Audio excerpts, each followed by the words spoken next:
From a workshop in Moscow to catwalks around the world, this family business has been growing its overseas sales to top designers. But it isn't always easy doing business from Russia. We have to overcome the distrust towards Russian business. It takes a lot of explanations to assure our partners that they can trust us and that we are ready to produce and supply products of superior quality. And since 2014, there have also been international sanctions during already tough economic times. Smaller firms like this are not the target, but they can be caught in the fallout. After the first round of sanctions, Russia had a financial crisis. The economy fell into recession, inflation rocketed and the ruble collapsed. So the prospect of more sanctions might make Moscow nervous. But this time, businesses hope their government is better prepared. The new US sanctions target defense and intelligence organizations, from aircraft manufacturers to the Federal Security Service. And for the first time, the US will also list Kremlin-linked oligarchs, the wealthy business and political figures with influence. It could amount to a blacklist of Russia's elites. Investors are assessing their options. What we're doing is trying to anticipate the names that might be on it and trying to anticipate what might be the scope of those sanctions and how that would affect Western businesses in Russia. And we're also trying to anticipate what the Russians' reaction might be. And as Russia's oligarchs and government agencies scramble to protect their assets, for smaller firms, it may be harder to insulate against any coming financial storms. Lucy Taylor, TRT World in Moscow. Let's get more on this now with our editor-at-large, Craig Peters, joining us from Paris. Welcome, Craig. Now, these sanctions target specific individuals and companies. How do sanctions like these then end up hurting so many ordinary people like we saw in that story?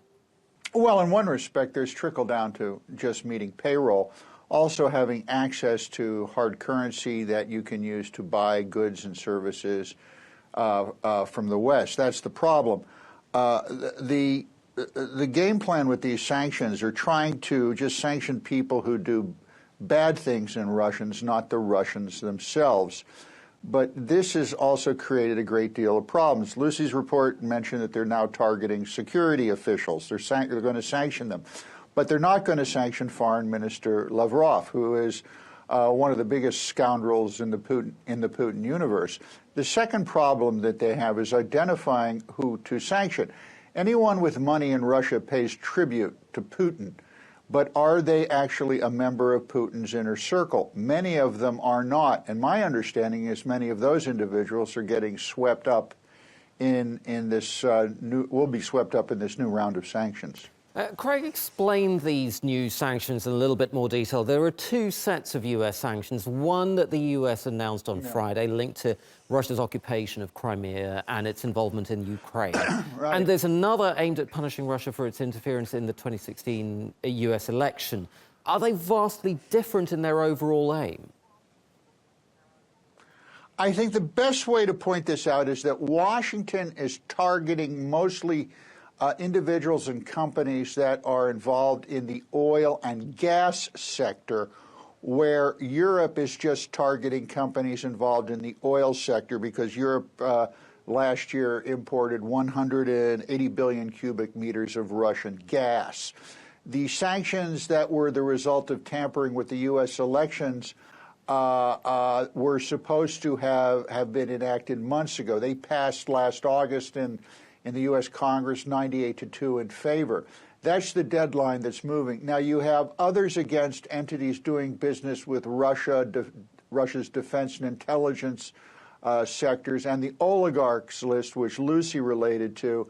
And you're also looking to add sanctions added to Russian sovereign debt, which means that anyone who has to sign a contract vis-a-vis any kind of financial transaction with Russia, if they're on a sanctions list, the Russians are going to have to find someone else to sign the contract. I'm glad you brought up the EU. Very complicated, a lot of them. Right. I'm glad you brought up the EU because the US Special Representative for Ukraine, Kurt Volker, has been quoted as saying that the EU doesn't want the sanctions to be a permanent obstacle to relations with Russia.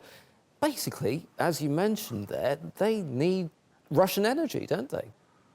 Well, not only do they need Russian energy, Europe is neighbors with Russia, and there's also a lot of financial linkage. Do you like pirate stories? Ho, ho, ho, seafaring stories. Let me tell you about what should be the pirate ship Gasolis, which is a French-registered LNG tanker that arrived in Boston yesterday, on Sunday. On board was a whole bunch of LNG from a company called Novatek, a Russian outfit that's on a sanctions list.